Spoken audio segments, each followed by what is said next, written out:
want to start with a belief that guides a lot of how I live my life and how I work with the people that I work with. I believe you should create goals that stretch you, not just goals that look good on paper or make you look, quote unquote successful, not the ones that are grabbing everyone else's approval, not the goals that help you stay, comfortably competent, goals that stretch you.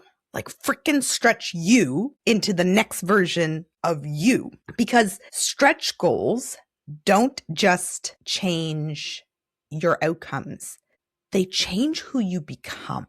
And the data backs this up. But before I go all science, I want to normalize something. Stretch goals are actually supposed to be uncomfortable by design. If your goals do not make you nervous, even just a little, they're probably not growth goals. They're probably maintaining or maintenance goals. And let's be clear, like maintenance has its place, maintaining has its place, but growth requires friction. And this year, like 2026, I chose goals that were going to stretch me in so many different ways, right? I stepped in or onto the TEDx stage, something I dreamed about for years, but avoided because it required memorization and a focus and a precision and a vulnerability in a way that I couldn't improvise my way through, which is one of my strengths. I signed up for, or I should say I'm signing up for guitar lessons with the intention, my goal is to do an open mic night at the end of this year. Not because I'm trying to be a musician or anything like that, but because singing publicly exposes a part of me that I can't intellectualize. Like I can't do it intellectually. I got to go into my soul. And I've also recently applied to do spoken word poetry. So not a keynote speaker, not as an expert, but as a human telling the truth in an embodied way. None of these goals are about productivity or optimization. They're about capacity. And that's where the science comes in. So I want to talk about what happens in the brain when you set a goal that genuinely stretches you.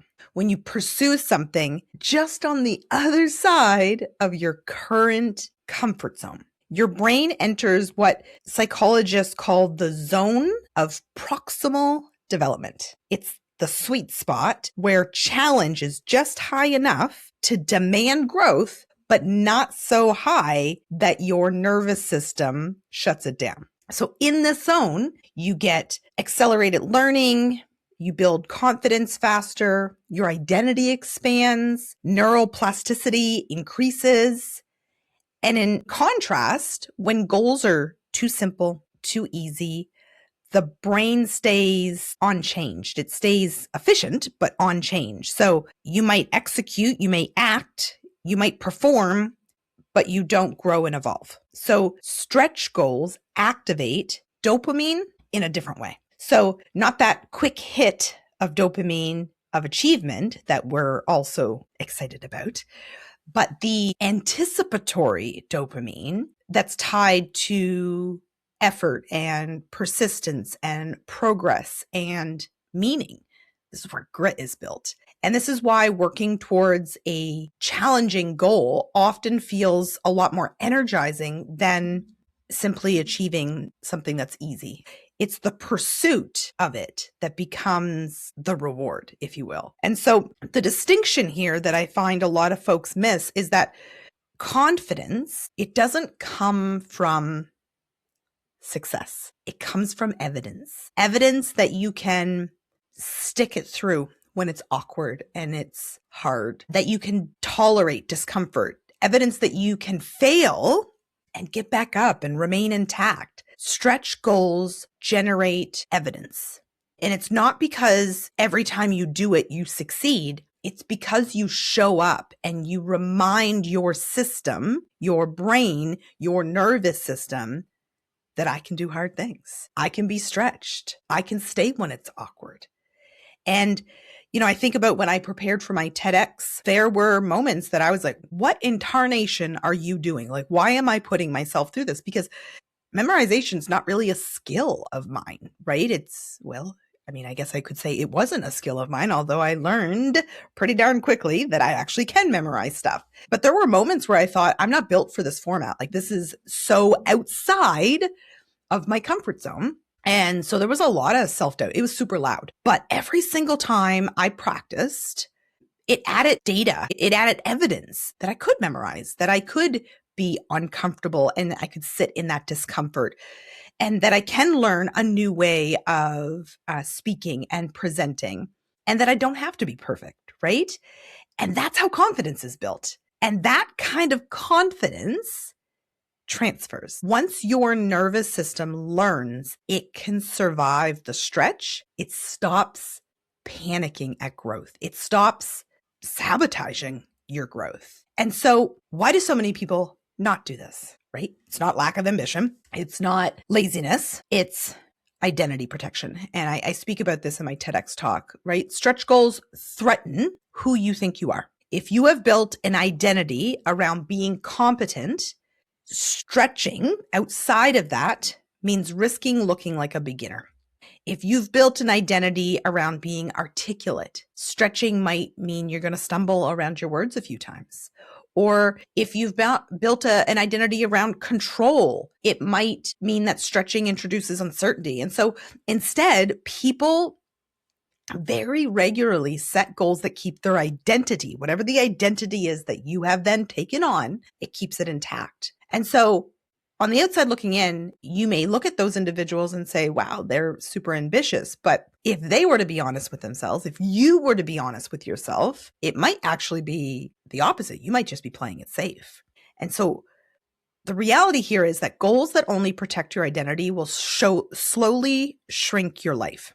And so how does that tie to happiness? Well, research consistently shows that meaning, not comfort, meaning is the strongest predictor of long-term fulfillment. And meaning comes from growth. It comes from contribution. It comes from self-expression. It doesn't come from the easy stuff. Stretch goals do something important for happiness because they expand your sense of self. They remind you that there's still more to be done, that you can still continue to become, that you're not done here. And this is so important as we age. I don't like saying it that way, as we mature, because novelty, challenge, and learning are linked to higher life satisfaction, better emotional regulation, lower rates of depression, lower cognitive decline. So stretching literally keeps you alive internally.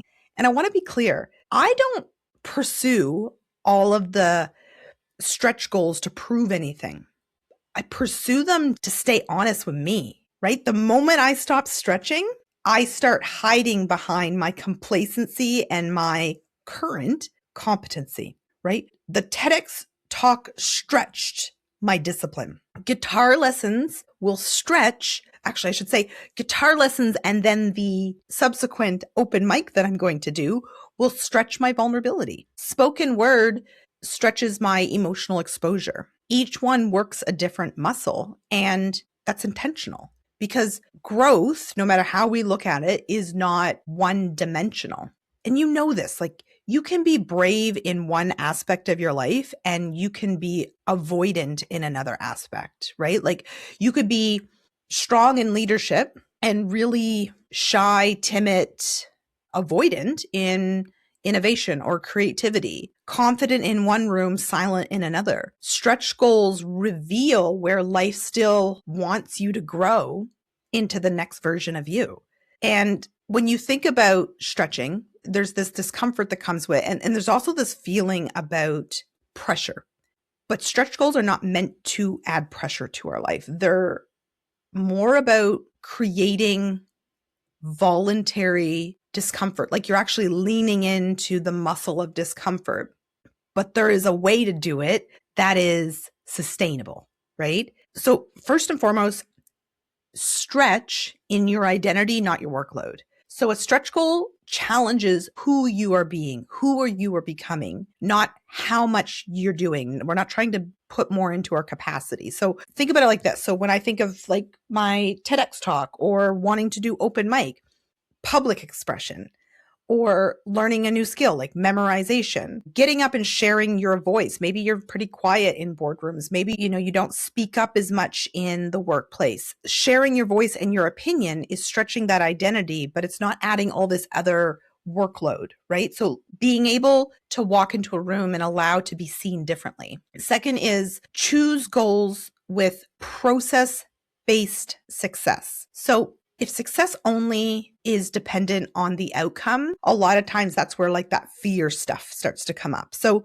rather than defining success as some outcome over here, define it as being consistent by practicing, by showing up and playing all out, like participating. What that does is it allows you to keep your nervous system, which is the thing that throws a lot of us off, regulated. So, if the outcome you want, for in terms of health is maybe a pant size or a certain number on the scale, that's an outcome. And I get it from a measurement tool, it matters potentially, but maybe really what you want to be doing is defining success on a weekly basis as showing up. So maybe it is going to the gym 5 days a week, or practicing rest when your body says it needs it, or inputting your calories into MyFitnessPal, right? And so the goals are process-based versus outcome-based. Number 3, expect awkwardness and don't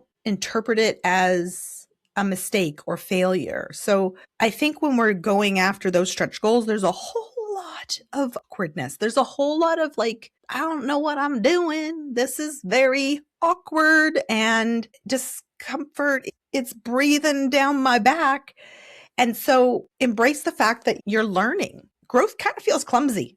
It's not an easy, like it's not a straight hill. It's bumpy and you sometimes take a couple steps back. Sometimes you need to stop for rest. And so growth is awkward, and just accept and expect that that's what it's going to be. Number 4, let the goal that you create for yourself, that stretch goal, change you, but not define you. The point was never the stage or the book or the mic or the promotion or the result or fill in the blank.